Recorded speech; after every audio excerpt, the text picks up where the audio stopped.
ลอยกระจายสายลมพัดเป่างามแท้เมืองลาวเวียววาวสวยสะดุดตาคงสลีสำเนืองามเหลือสดพันละนา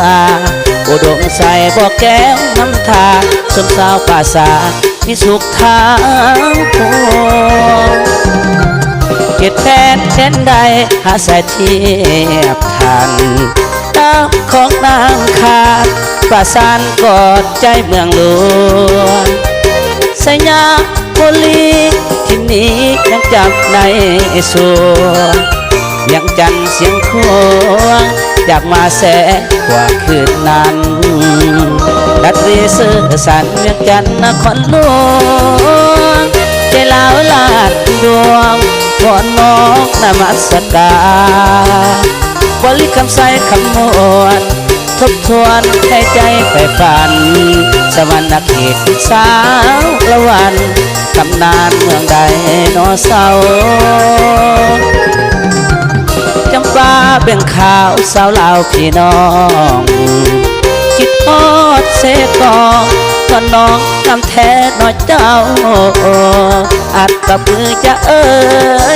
เห็นแล้วไอ้หายโศกเศร้าวันพาองค์แสงเงินเก่าไปคู่เมืองลาวแต่กาลนา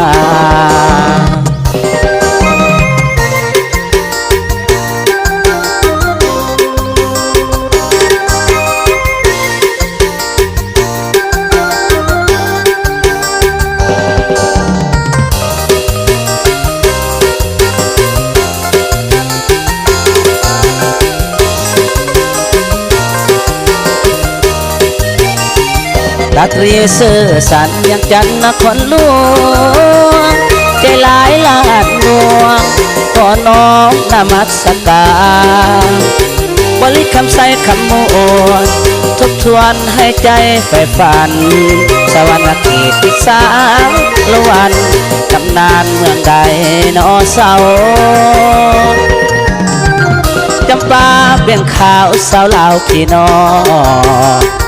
คิดทอดเสกองก็น้องทำแท้น้อยเจ้าอัดกับมือจะเห็นแล้วไอ้หายโศกเศร้าวอนพาองค์แสงเมืองเก่าไปคู่เมืองลาวไปกาลนา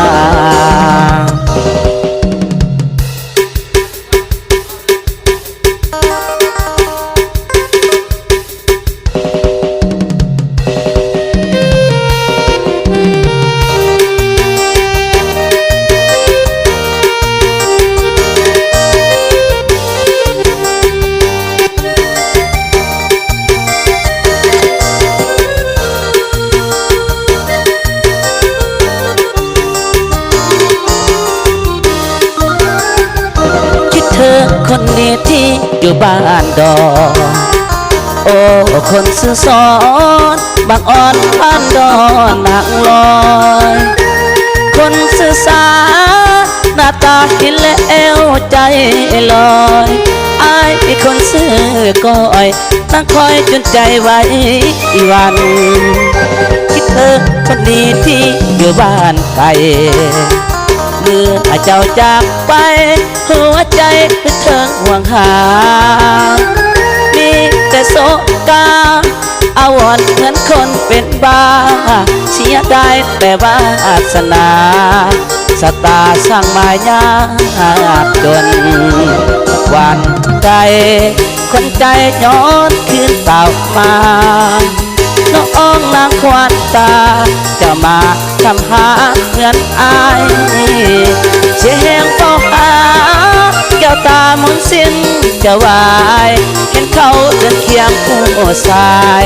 อยากตายให้มันลุกโผคิดเธอคนนี้ที่อยู่บ้านดอนโอ้คนเสื้อสอนก็นานเคยนั่งโศกจันมันเป็นความฝันหักกันกินแล้วว่าได้กันขอฟ้าจงลงโทษฉันคนดีเด้อคำสัญญา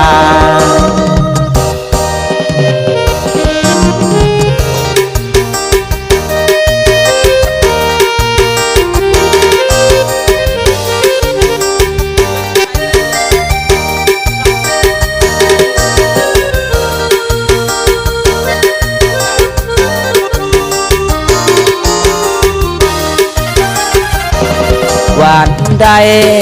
ขวัญใจย้อนคืนเต่ามา